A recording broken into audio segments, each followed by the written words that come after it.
இன்றைய புதிய கோணம் பகுதியில் தி பிரிண்ட் இணைய பத்திரிகையின் செய்தி கட்டுரையை பார்க்குறோம். மோடிக்கு காத்திருக்கும் அக்னி பரீட்சையை தலைப்பிட்டு எழுதியிருக்கிறாங்க. பொலிட்டிக்கல் எடிட்டர் திரு DK சிங் இந்த கட்டுரையை எழுதியிருக்கிறார். விவாதிப்பதற்காக அரசியல் விமர்சகர் திரு ரவீந்திரன் துரைசாமி அரங்கத்திற்கு வந்திருக்கார். சார் வணக்கம். கார்த்திகேயன், ரொம்ப பரிச்சயம் இல்லாத இதுவரைக்கும் கையாளாத கூட்டணி ஆட்சி அப்படிங்கிற தன்மைக்குள்ள திரு மோடி போறாரு.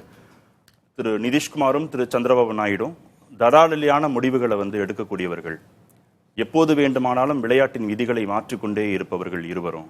அவங்க பிரச்சனைன்னு சொல்லி கை உயர்த்தாத வரை திரு நரேந்திர மோடிக்கு எந்த விதமான பிரச்சனையும் இல்லை அப்படின்னு சொல்றாரு. 2028க்கு முன்பாக ஆட்சி கவிழும் அப்படின்னு நான் நினைக்கல. ஆனா 29க்கு முன்பாக 11 மாதங்களுக்கு முன்பாக ஆட்சியில சிக்கல் வருவதற்கான வாய்ப்பு இருக்குன்னு கட்டுரையாளர் கருதுகிறார். There is no other alternative. இந்த அரசுக்கு மாற்று அரசு இல்லைங்கிற புள்ளியில ஒரு கம்ஃபர்டபுள் பொசிஷன்ல தான் NDA பிரைம் மினிஸ்டர் மோடி இருக்கிறாருங்கிறது 100% உண்மை.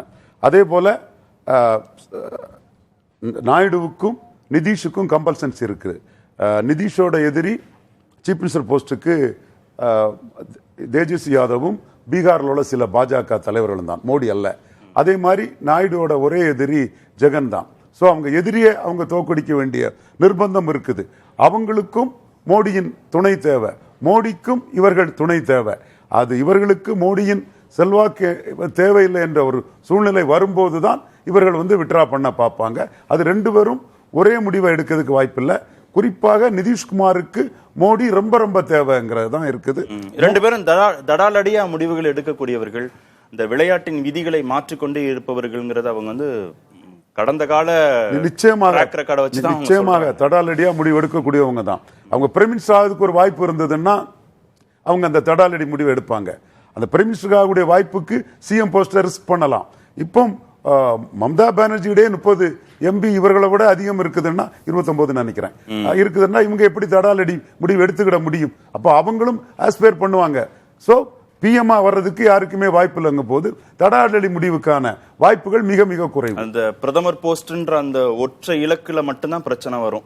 ஆமா, பிரைம் மினிஸ்டர் போஸ்ட் கிடைக்கும்னா சீஃப் மினிஸ்டர் போஸ்ட் ரிஸ்க் எடுக்கலாம். யாரும் எடுப்பாங்க? அது கிடைக்காதே, அப்ப யார் ரிஸ்க் எடுக்க போறாங்க?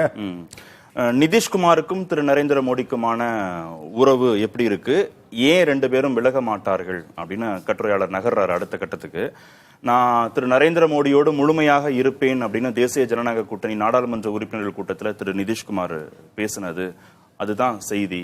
அவர் கண்டிப்பா டிராவல் பண்ணுவாரு அப்படின்னு சொல்றாரு. அப்புறம் நிதிஷ்குமாருக்கும் மோடிக்குமான அந்த வாக்கு சதவீதம் தொடர்பான CSDS உடைய புள்ளி விவரத்தையும் சொல்றாங்க. நிதிஷ்குமார் அவருக்கு வாக்களிப்போன்னு 24% பேரும், திரு மோடிக்கு வாக்களிப்போன்னு 18% பேரும் சொல்லியிருந்தாங்க இந்த தேர்தலில். நிதிஷ்குமாருக்கான செல்வாக்கு குறையும்னு பாஜக எதிர்பார்த்தது, ஆனா குறையல இந்த முறை. அதனால நிதிஷ்குமாரை பாஜக விட்டுற மாட்டாங்கன்னு சொல்றாரு. உண்மைதான், நிதிஷ்குமார் செல்வாக்கு குறையும்னு எதிர்பார்த்தது. பீகார்ல முதல்வராக நினைக்கக்கூடிய பாஜகவர் சஞ்சய் ஜெய்ஸ்வால்லாம் காமன் ஒரு காஸ்ட் நியூட்ரலா வருவார்னு தான் மோடியை எதிர்பார்த்தார். இப்போ பிஜேபி 6 தொகுதிகள் தான் பெறுவாங்கன்னு எதிர்பார்த்தார். எஸ், உண்மை. ஆனா மோடி அதை எதிர்பார்க்கல. இப்போ மோடி தன்னோட பிரைம் மினிஸ்டர் இது கம்ஃபர்டபுளா இருக்கிறதுக்கு நிதிஷ் பீகார் சீஃப் மினிஸ்டரா இருக்கிறதுல அவருக்கு எந்த அப்செக்ஷன் இல்லை.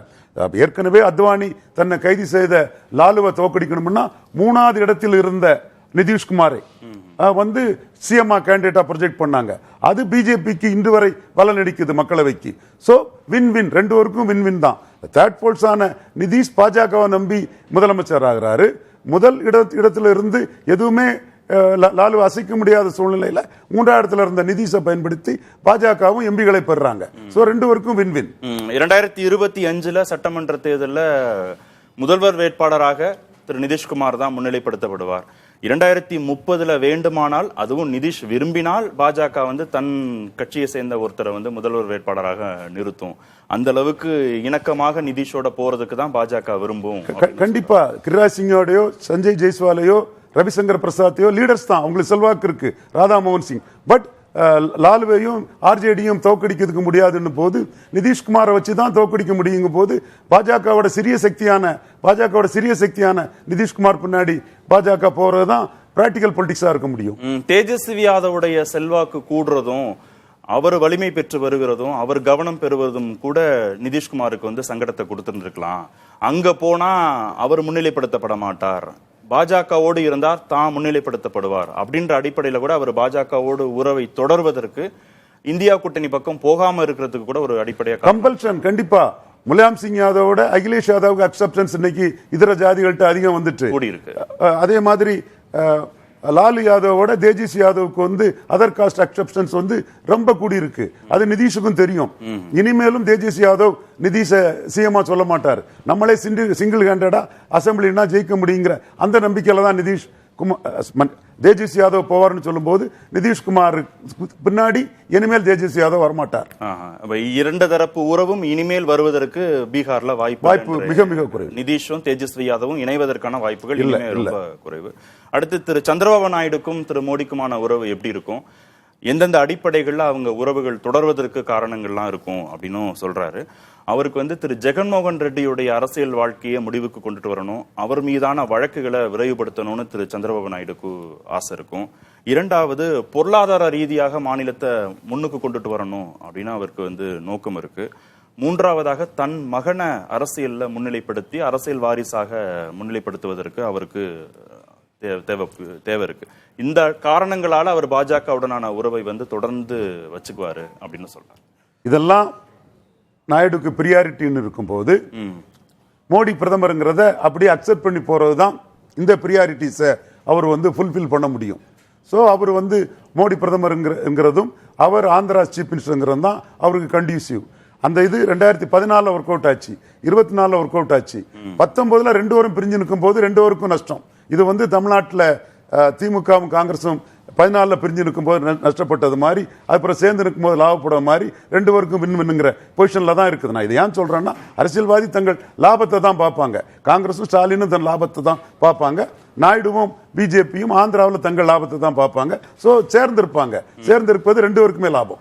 இங்க திரு சந்திரபாபு நாயுடு செல்வாக்குனால பாஜகவுக்கு லாபமா, இல்ல திரு மோடியின் செல்வாக்குனால சந்திரபாபு நாயுடுக்கு லாபமா, இல்ல பரஸ்பரம் இந்த ஓட் டிரான்ஸ்பரிங் நடந்தது? பரஸ்பரம் ஓட் டிரான்ஸ்பரிங் நடந்திருக்கு. பட் நான் அக்செப்ட் பண்றேன், நாயுடுவுக்கு மோடியோட அக்செப்டன்ஸ் அதிகம். ஏன்னா நாயுடுக்கு முஸ்லிம்ஸ் அக்செப்ட் பண்றாங்க, மோடியை முஸ்லீம் அக்செப்ட் பண்ணல. அதே மாதிரி நிதிஷுக்கும் staunch supporter of Modi, but call spade is spade. நிதிஷுக்கும் மோடியோட அக்செப்டன்ஸ் அதிகம். அந்த அக்செப்டன்ஸ்ங்கிறது முஸ்லீம்கள்ட்ட இருந்து வருது. மோடியை விட இவங்களுக்கு முஸ்லீம்கள்ட்ட அக்செப்டன்ஸ் இருக்கும் போது எந்த சர்வே எடுத்தாலும் நிதிஷுக்கும் நாயுடுக்கும் வந்து மோடியோட அதிக வருங்கிறது உண்மை. ஆமா, அதெல்லாம் பேசுறாரு கட்டுரையாளர் பின்னாடி. 2028 வரைக்கும் இப்ப இருக்கக்கூடிய கூட்டணி ஆட்சிக்கு எந்த விதமான சிக்கலும் இல்லை. ஆனால் 2029 திரு நிதிஷும் திரு சந்திரபாபு நாயுடும் பாஜகவோடு தொடர்வார்கள் அப்படிங்கிறதுக்கு எந்த உத்தரவாதமும் இல்லைன்னு சில காரணங்கள் எல்லாம் அவர் சொல்றாரு. ஒன்னா கூட பார்க்கலாம். என்னன்னா, 3 வருடம் முழுமையாக ஆட்சி பொறுப்பை முடித்த திரு நரேந்திர மோடி மீதான அதிருப்தி, திரு பாஜக மீதான அதிருப்தியை அதை வந்து நம்மளும் சேர்ந்து சுமப்பதற்கு ரெண்டு பேருமே விரும்ப மாட்டாங்க. திரு சந்திரபாபு நாயுடும் திரு நிதிஷ்குமாரும் விரும்ப மாட்டாங்க. அதனால தேர்தலுக்கு சில மாதங்களுக்கு முன்பு அவங்க இந்த கூட்டணியிலிருந்து விலகி போவதற்கு வாய்ப்பு இருக்குன்னு சொல்றாரு. நிச்சயமா அவங்க லாபத்துக்கு தான் ஸ்ட்ராட்டஜைஸ் பண்ணுவாங்க. அதே மாதிரி மோடியும் தேர்தலுக்கு சில மாதங்களுக்கு முன்னாடி ஸ்னாப் போல் அனௌன்ஸ் பண்ணி அவங்க மாயாவதியோட கூட்டணி, சந்திரசேகர் ராவ் கூட கூட்டணி, லோக்டல் பார்ட்டிஸ் கூட கூட்டணி, யார் யாரெல்லாம் கூடுதலா தங்க கூட கூட்டணிக்கு வருவாங்களோ அவங்களெல்லாம் சேர்த்துக்கிட்டு எந்த ஊர்லனாலும் இன்னைக்கு எந்த ஒரு 8% ஓட்டு இருந்தாலும் அது இந்தியாவை டிசைட் பண்ணக்கூடிய ஓட்டுன்னு ஒரு மைனாரிட்டி கவர்மெண்ட் வந்துட்டு, அப்ப அந்த 8% ஓட்டுக்கும் மரியாதை உண்டு ஒரு மாநிலத்தில். அப்ப யார் யாரெல்லாம் தங்கள் கூட கூட்டணிக்கு வர வாய்ப்பு இருக்கோ அவங்களெல்லாம் சேர்த்துக்கிட்டு அவரும் ஸ்னாப் போல் போகலாம். அப்படிப்பட்ட சூழ்நிலையில நாயுடு வரலன்னா ஜெகன், நிதிஷ்குமார் பொறுத்தளவுல மோடி கூட நிப்பாருன்னு உறுதியா நான் நம்புறேன். 29 எப்போதும் நிப்பார் நம்புறேன். ஏன்னா சர்க்கஸ்ல வந்து ஒரு கம்பியில இருந்து இன்னொரு தம்பியில தாவும் போது அடுத்த கம்பி கிடைக்கலன்னா பொதுக்கடி நடுவில் உள்ளணும். இப்ப தேஜஸ்வி நிதிஷை ஏத்துக்கிடாத பட்சத்துல மோடி கூட தான் நிதிஷ் செயலாகணும். மோடிக்கு எந்த முடிவையும் நிதிஷ் ஏற்றுக்கிட்டு தான் போவாருன்னு நான் கருதுறேன். 3 முறை வந்து ஆட்சி பொறுப்புல இருந்த பிறகு வரக்கூடிய அந்த அதிருப்தி அப்படிங்கறத வந்து இருவருமே தூக்கி சுமக்க விரும்ப மாட்டார்கள் அப்படிங்கிறது முக்கியமான ஃபேக்டர். இருவரும்னா நாயுடு தூக்கி சுமக்க விரும்பாம இருக்கலாம், அவர் இண்டிபெண்டன்ட் லீடர். நிதிஷ் தூக்கி சுமந்து தான் தீரணும் வந்தாலும், ஏன்னா அவர் டிபெண்டிங் லீடர்.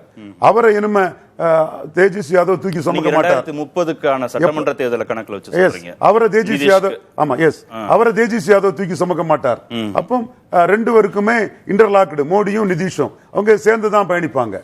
உத்தரப்பிரதேசத்துல மோடியின் செல்வாக்கு குறைந்து கொண்டே வருது. அங்க எடுத்த சர்வே படி 36% பேர் வந்து ராகுல் பிரதமர் ஆகணும்னு சொன்னாங்க. 32% பேர் தான் மோடி பிரதமர் ஆகணும்னு சொன்னாங்க.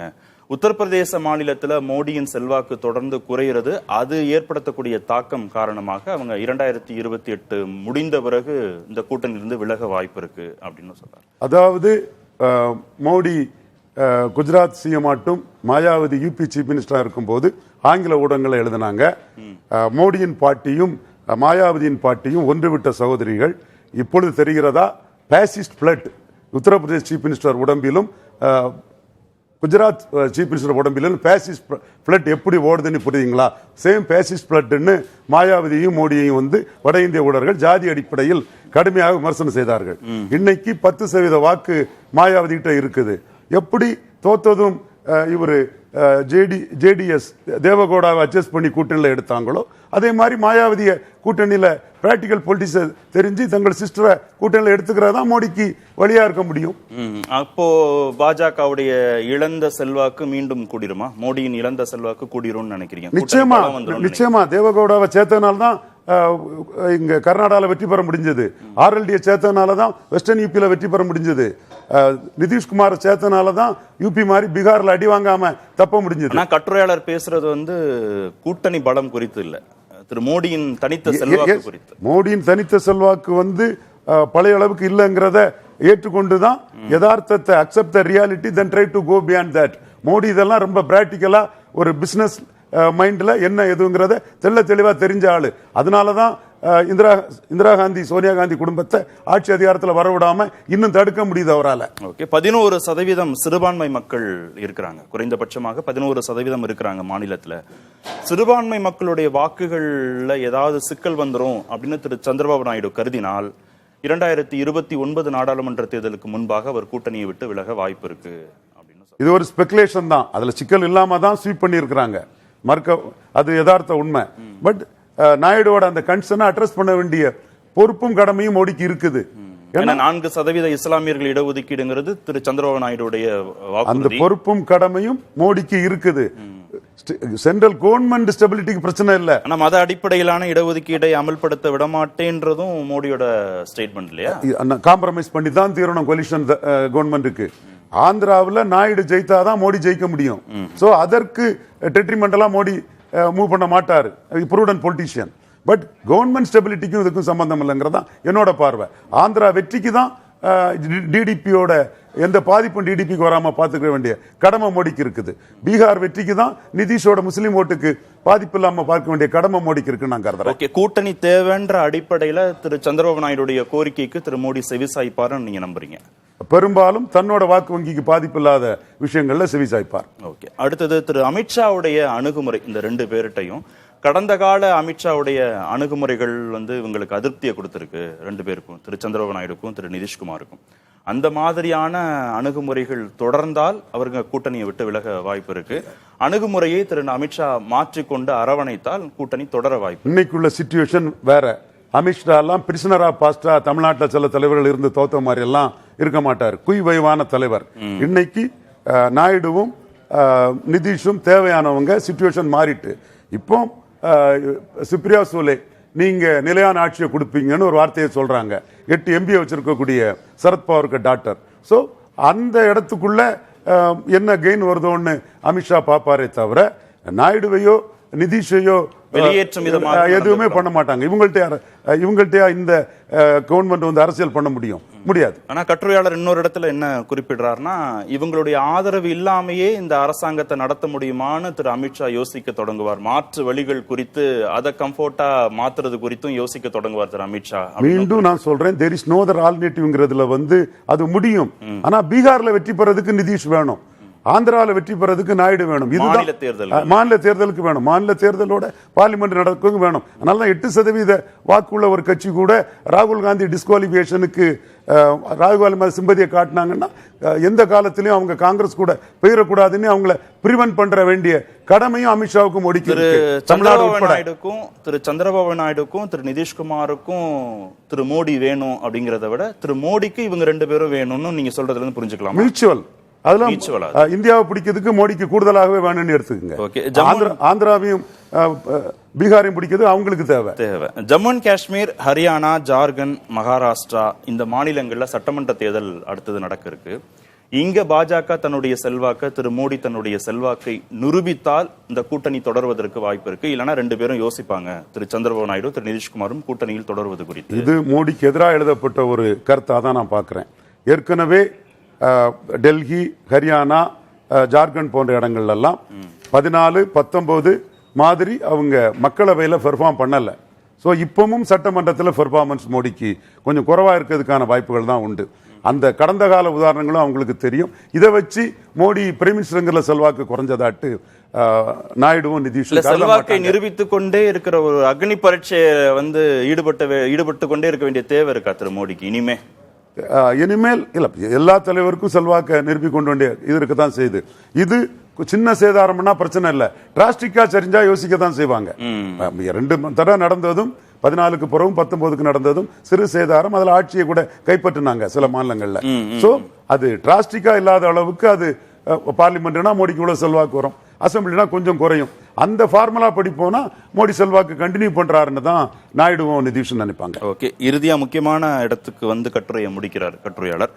செப்டம்பர் 17, 2025 75 வயதாகிறது திரு நரேந்திர மோடிக்கு.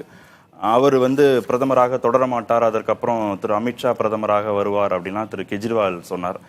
அந்த வார்த்தைகள் ஒருவேளை உண்மையானால் இவங்க 2 பேரும் கூட்டணியில தொடர்வது குறித்து மறுபரிசீலனை செய்வார். நாட்டின் மானத்தை, RSS மானத்தை சோனியா கிட்ட 3வது முறை தோக்காம காப்பாத்தினது தாமரதாஸ் நரேந்திர மோடி தாங்கிறது மோகன் பகவத்துக்கும் ஒவ்வொரு RSS ஊழியருக்கும் தெரியும்.